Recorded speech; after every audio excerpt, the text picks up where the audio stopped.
Hello everyone, and welcome back to my channel. There was some breaking horror news last night that I just have to talk about, so let's get straight into it. I'm sure most of my fellow Saw fans have already heard, but Blumhouse has officially bought the Twisted Pictures portion of the rights to the Saw franchise. Now in today's video, I'm going to give a little bit of the context on why this matters, and what I hope to see happen next. So without any further ado, let's talk Saw. Yesterday, June 4th, 2025, at 4:30 p.m., Deadline published the article Blumhouse Acquiring Saw Rights from Twisted Pictures, The Dish, by Anthony D'Alessandro and Mike Fleming Jr. The article states, in a deal that will bring James Wan back in touch with the mega horror IP he created, we hear from several sources that Blumhouse is acquiring the prospective rights to Twisted Pictures' portion of the Saw franchise. In short, Blumhouse essentially is taking over the IP's ownership from Twisted's Mark Berg and Oren Cooley's. Lionsgate will continue to be involved as a partner, and in fact owns 50% of the franchise. As of this time, there isn't development on another movie yet. Wan directed the first Saw movie in 2004, and co-wrote with Lee Bunnell. Wan remained an EP on remaining Saw movies. Now I do just want to point out that last sentence is not entirely an accurate representation. The idea that Wan remained an EP on remaining Saw movies, it's technically true. He gets an executive producer credit on those movies, but that's only because he was the Kickstarter of the franchise. Him and will now get executive producer credits on all the remaining Saw movies. I think that's just maybe a part of their contract or whatever when they made the first movie, but they had no connection to the films after the third one. From that point on, it was just Cooley's and Berg and anybody else that they brought on, such as Kevin Greutert or anybody else.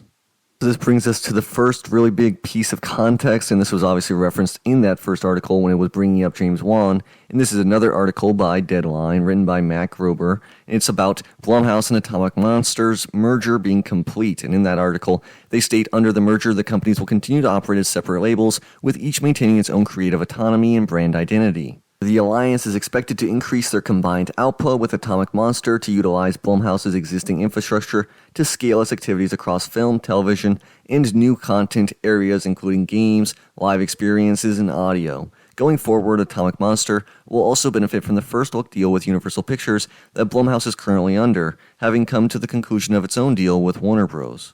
So this does technically open up the door for James Wan to come back to the franchise if he so desires, though he hasn't really expressed an interest in doing so. Obviously, if he comes up with a really great idea, I'm sure he would love to be involved. But it'll be interesting. Maybe he will come back in some sort of behind-the-scenes role as an actually active executive producer or producer on a future film. But that would probably depend on if they're going to reboot the franchise or continue with the continuity that they were on. Speaking of that continuity that they were on, of course, this is on the heels of the news that was broken earlier this year. That was kind of inevitable. Saw fans had known this for a while, and that is that Saw 11 was stalled amid inter-squabbling, as the headline states, in the Hollywood Reporter. They state, although it was set to hit theaters this fall, the Hollywood Reporter has learned that the horror sequel has dealt with setbacks. They just can't get on the same page. That article goes into more detail. The Hollywood Reporter has learned zero progress has been made on the next installment since writing partners Patrick Melton and Marcus Dunstan turned in a draft back in the spring of 2024. We haven't heard anything since May, says Saw 11 screenwriter Melton, who has been involved with the franchise since 2007's Saw 4. It's stalled at a managerial level. It has nothing to do with the creative or anything else. There's higher level things at play. So as a Saw fan, that of course was incredibly frustrating to hear, though it was inevitable. The film had been delayed a year, and there's all sorts of rumblings that the film was dead.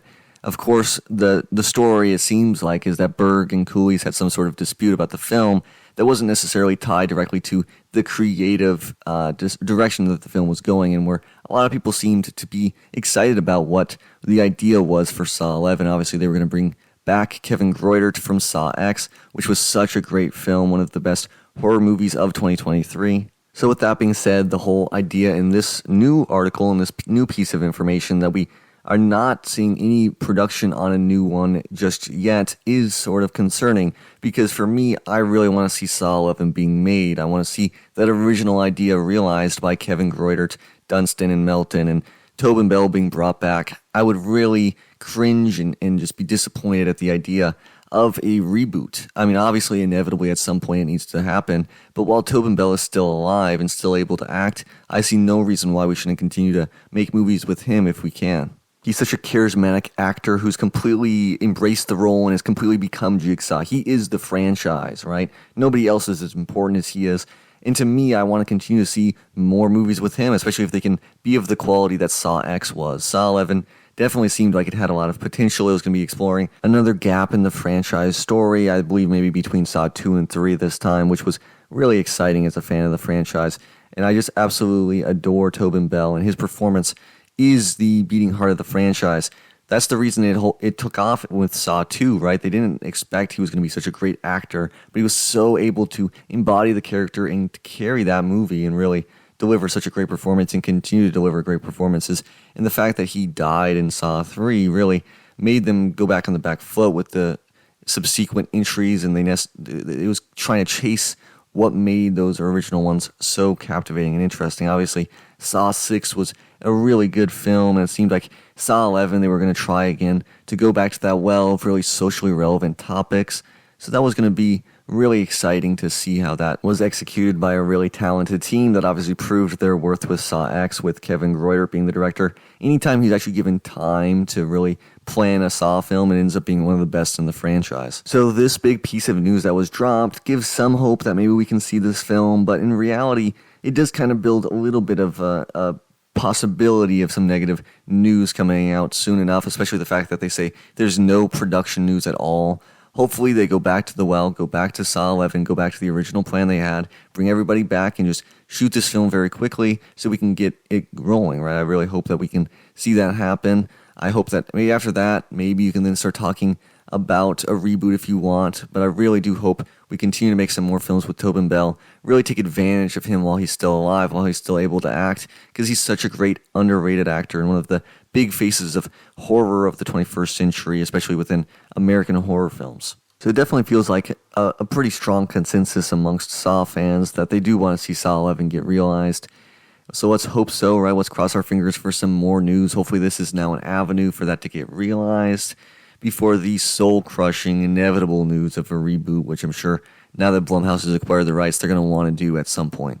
Though, of course, the reboot could bring James Wan really back into the franchise as well, which could serve as a real big positive as well. So we don't know until we get further news, but this is a really big piece of the jigsaw puzzle, if you will, towards this franchise's future continuing after it really reached a stalemate in the last couple of years. So there you go. That was the huge horror news. I just had to hop on here and talk about it.